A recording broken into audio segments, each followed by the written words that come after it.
રાજકોટથી મળી રહ્યા છે। Rajkot range IG DN Patel વિરુદ્ધ પુત્રવધુએ પોલીસ ફરિયાદ નોંધાવી છે। ડીએન પટેલના પુત્રવધુએ પોતાના પર ત્રાસ ગુજારવામાં આવતો હોવાની ફરિયાદ વડાલી પોલીસ મથકે નોંધાવી છે। પુત્ર રોહિતના આડા સંબંધ અને દારૂ પીવાના ત્રાસથી ગુજારવાનો લઈને આઈજી પટેલના પુત્રવધુએ સસરા સહિત 7 જણા સામે ફરિયાદ નોંધાવી છે। અગત્યના સમાચાર રાજકોટથી મળી રહ્યા છે। Rajkot range IG DN Patel વિરુદ્ધ પુત્રવધુએ પોલીસ ફરિયાદ નોંધાવી છે। આ વિશે વધુ માહિતી લઈશું અમારા સંવાદદાતા નિલેશ સથવારા પાસેથી। નિલેશ, જે રીતે જાણવા મળી રહ્યું છે, પુત્રવધુએ આઈજી ડીએન પટેલ વિરુદ્ધ પોલીસ ફરિયાદ નોંધાવી છે। જી, ખાસ જણાવી દઉં કે જે રાજકોટના જે રેન્જ આઈજી છે ડીએન પટેલ, તેમની જે પુત્રવધુ છે તેને એક માનસિક શારીરિક પ્રાથમિક ફરિયાદ વડાલી સાબરકાંઠાના વડાલી પોલીસ સ્ટેશને નોંધાવી હતી।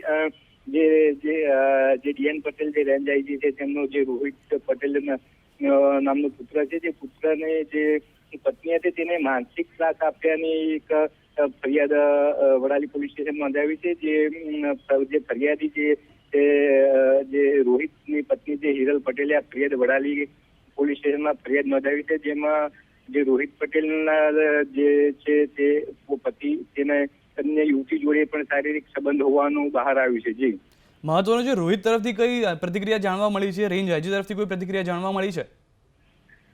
જી, અત્યારે હાલ કોઈ એવી કાર્યવાહી હજી કોઈ એવી પ્રતિક્રિયા જાણવા નથી મળી, કારણ કે જે વડાલી જે છે તેમનું પોતાનું વતન છે અને વતનમાં ફરિયાદ જે મેરેજ થયા હતા, જે વડાલી પોલીસ સ્ટેશનમાં ફરિયાદ જેને લઈને નોંધાઈ છે, અને જે હિરલ પટેલ જે ફરિયાદી જે પુત્રવધુ તે પણ અત્યારે હાલ ગાંધીનગર સ્થિત ત્યાં રહે છે। જી, કેટલા સમયથી તેમના પર ત્રાસ ગુજારવામાં આવતો હતો અને કયા 7 લોકોનો આમાં સમાવેશ થયો છે? જી, તેમાં જે ત્રાસ ગુજારવામાં આવ્યો હતો જેમાં જે રાજકોટના જે રેન્જ આઈજી છે ડીએન પટેલ, તેમના પત્ની સાસુ સસરા અને રોહિત પટેલ જે પુત્ર છે તેના 3 વિરુદ્ધ હાલ ફરિયાદ નોંધાવી છે। જી, આભાર નિલેશ, સમગ્ર માહિતી આપવા બદલ। તો જે રીતે સમાચાર મળી રહ્યા છે, રાજકોટ રેન્જના આઈજી ડીએન પટેલ વિરુદ્ધ પુત્રવધુએ પોલીસ ફરિયાદ નોંધાવી છે।